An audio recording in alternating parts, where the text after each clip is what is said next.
Sometimes it's better to be deaf instead to react for someone's speech. இது நான் உங்களுக்கு ஒரு கதையாக சொல்கிறேன். எக்ஸாம்பிள் என்னென்னா, ஒரு 10 தவளைங்க ரோடில் வருது, ஓகேவா? அந்த ரோடில் வரும்போது 2 தவளை மட்டும் குழிக்குள்ளே விழுந்துருது. அதில் ஒரு தவளை மேலே ஏறி வருது. அதை பார்த்து மற்ற தவளைகள்லாம் மேலே ஏறி வர முடியாது, இதெல்லாம் ரொம்ப கஷ்டம், மேலே ஏறி வந்தால் கீழே விழுந்துடுவேன், வரவே முடியாதுன்னு சொல்லி கத்திகிட்டே இருக்குதுங்க.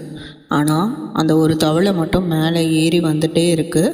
வந்து ரோட் மேலே வந்துடுச்சு அந்த குழிக்குள்ளே இருந்து. ஸோ இதிலேருந்து நம்மளுக்கு என்ன தெரிய வருதுன்னா, அந்த தவளை ஏன் தெரியுமா மேலே வந்துகிட்டே இருந்தது? ஏன்னா அதுக்கு காது கேட்காதான். இதிலேருந்து நம்மளுக்கு என்ன தெரிய வருதுன்னா, மற்றவங்களுடைய பேச்சுக்களை நம்ம கேட்டுட்டு அது படிக்க நடந்தோம்னா நம்மளுக்கு ஃபெயிலியர் தான் வரும். ஏன்னா இந்த உலகத்தில் நம்மளை தூக்கி விடணும்னு நினைக்கிறவங்கள விட கீழே தட்டி விடணும், இறக்கி விடணும்னு நினைக்கிற ஆளுங்க தான் நம்மளை சுற்றி ரொம்ப அதிகமாக இருக்காங்க. ஸோ இந்த தாட் உங்களுக்கு புரிஞ்சிருக்கும்னு நினைக்கிறேன்.